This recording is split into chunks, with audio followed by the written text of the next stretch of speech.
ტრამპმა სამხრეთ ირანში რევოლუციური გვარდიის დაკავშირებულ ობიექტებზე შეტევები განახორციელა. მას შემდეგ, რაც ირანული ნავები ჰორმუზის სრუტეში საეჭვო ოპერაციაში დააფიქსირეს.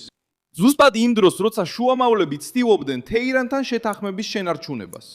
ამ სამშაბათს 2026 წლის 26 მაისს, რაც ჩანს, არ არის პრეზიდენტი, რომელიც იმპულსურად არ ღვევს მშვიდობას, არამედ თეთრი სახლი, რომელიც რეაგირებს რეჟიმზე, რომელიც მოლაპარაკებებზე საუბრობს.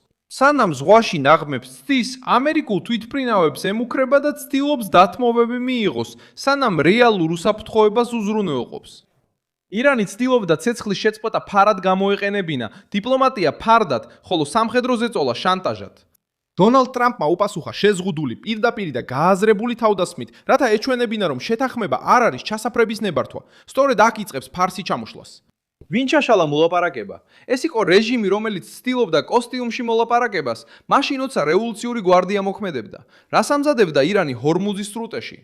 რატომ საუბრობდა თეირანი მშვიდობაზე, როცა ნავებსა და რაკეტებს ამოძრავებდა? როგორ გადაატრიალა ტრამპმა სიტუაცია მანამდე, სანამ მახე შეერთებული შტატების წინააღმდეგ აფეთქდებოდა? ამას ყველაფერს ახლავე გეტყვი.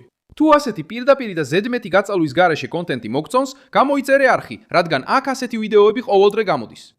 შეტევები შეერთებული შტატების ცენტრალურმა სარდლობამ თვითდაცვის ქმედებებად დაადასტურა. ამერიკული ვერსიის მიხედვით სამიზნეებში შედიოდა ბაზები, ნაღმების გაშვების მცდელობასთან დაკავშირებული ხომალდები და რაკეტების გაშვების ადგილები ირანის სამხრეთში. ოპერაცია იმ დროს ჩატარდა, როცა დიპლომატები ჯერ კიდევ ცდილობდნენ კრიზისიდან გამოსავლის პოვნას ირანს, შეერთებულ შტატებს, კატარსა და სხვა რეგიონულ შუამავლებს შორის არაპირდაპირი მოლაპარაკებების გზით. ვაშინგტონის რეაქცია სწორედ იმიტომ მოხდა, რომ მოლაპარაკებაზე ზეწოლას ახდენ და ზღვაში განხორციელებული სახიფათო მანევრი.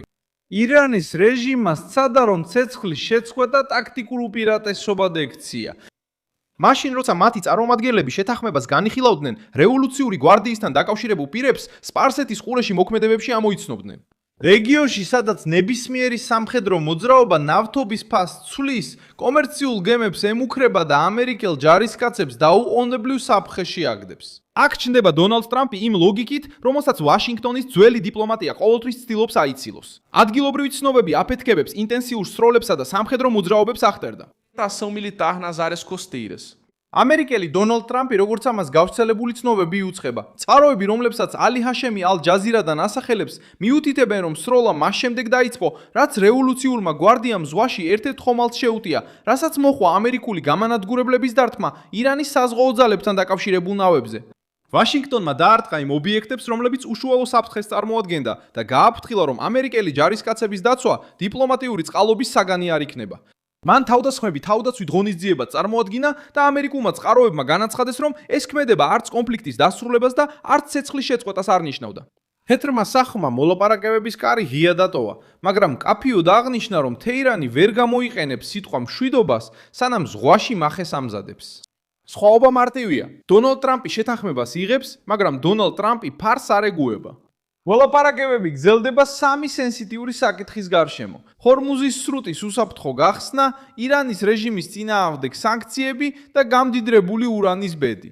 მარკო რუბიომ აღნიშნა, რომ მოლაპარაკებები ჯერ კიდევ შეიძლება გაგრძელდეს, მაგრამ გარანტიას არ იძლევა, რომ შეთანხმება ნებისმიერ ფასად იქნება მიღწეული. ამერიკის მთავრობა ხელმძღვანელობს ლოგიკით, რომ ცუდი შეთანხმება ბირთვულ პროგრამაზე კონტროლის გარეშე და საზღვაო მარშრუტების რეალური დაცვის გარეშე მხოლოდ დროს მისცემს ირანს, რომ თავიდან მოეწყოს. დონალდ ტრამპს დაპირისპირების ცენტრში დააყენა გამდიდრებული ურანი. მოთხოვნაა, რომ მასალა გადაეცეს შეერთებულ შტატებს გასანადგურებლად ან განადგურდეს საერთაშორისო ზედამხედველობის ქვეშ მისაღებ ადგილას. ეს მოთხოვნა ცვლის მოლაპარაკების მნიშვნელობას, რადგან აიძულებს თეირანს სიტყვებიდან საქმეზე გადავიდეს. მხოლოდ სტაბილურობის დაპირება აღარ არის საკმარისი. რეჟიმმა უნდა ჩააბაროს ის, რაც ახლო აღმოსავლეთში ბირთვული შიშის საფუძველს ქმნის. კატარი შუამავლად გამოდის, რადგან ჩიხის ნაწილი ეხება ფულს, გაყინულ აქტივებს და გარანტიებს ირანის რეჟიმისთვის. რეპორტაჟებში აღინიშნა, რომ თეირანი მოლაპარაკებების გაგრძელების პირობით ითხოვდა ცდომას 12 მილიარდი დოლარის გაყინულ აქტივებზე. ეს დეტალი აჩვენებს ზეწოლის თამაშს. ირანი ფინანსურ შეღავათს ითხოვს, სანამ რეალურ უსაფრთხოებას უზრუნველყოფს. დონალდ ტრამპი სწორედ ამას ცდილობს აღკვეთოს, რადგან ფულის გათავისუფლება კონკრეტული დათმობების გარეშე იქნებოდა ძველი შეთანხმებების შეცდომის გამეორება, რომლებმაც რეჟიმი გააძლიერა და პრობლემა მომავლისთვის დატოვა. ირანის მოქმედებები ლიბანში ასევე გავლენას ახდენს კრიზისზე. თეირანი ცდილობს ნებისმიერი შეთანხმება დააკავშიროს თავისი რეგიონული ქსელის, მათ შორის ჰეზბოლას დაცვასთან. სხვა სიტყვებით რომ ვთქვათ, რეჟიმს არ სურს მხოლოდ ურანზე, გემებსა და სანქციებზე საუბარი. მას სურს მოლაპარაკება გამოიყენოს თავისი პოლიტიკური და სამხედრო ქსელის დასაცავად რეგიონში. ეს ის ნაწილია, რომელსაც ანტიტრამპის მედია არ უსვამს ხაზს. ირანს სურს მოლაპარაკებები სახელმწიფოს სახით აწარმოოს, მაგრამ როცა საჭიროა ზეწოლის გაზრდა, მოქმედებს მოკავშირე ჯგუფების მეშვეობით. ისრაელი ყველაფერს ყურადღებით ადევნებს თვალს, რადგან იცის, რომ სუსტი შეთანხმება შეიძლება ირანისთვის გახდეს ნებართვა, რომ ამოისუნთქოს, აღადგინოს თავისი სტრუქტურა და გააძლიეროს მოკავშირეები ისრაელის ჩრდილოეთ საზღვარზე.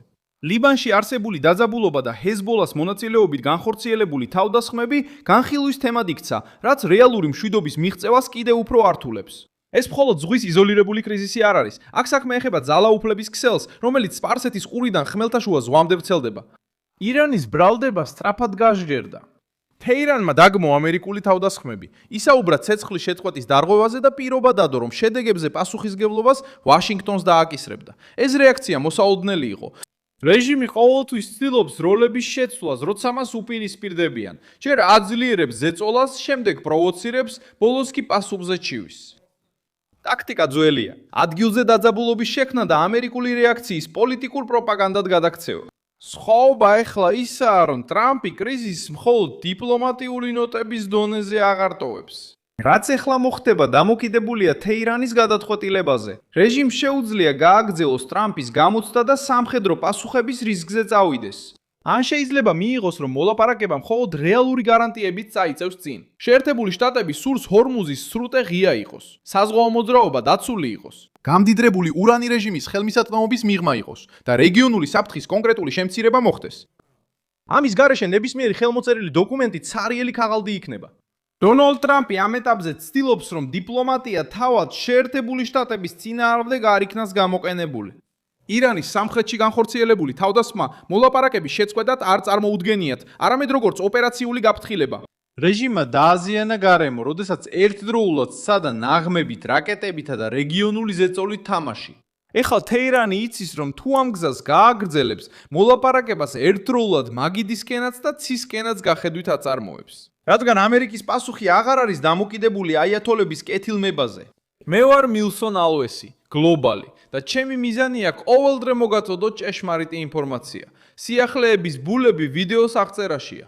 დალაიქე ეს ვიდეო, გამოიწერე არხი და ბოლოს გადახედე კომენტარებს, რომ კიდევ უფრო მეტად ჩაერთო მილსონ ალვესის საზოგადოებაში.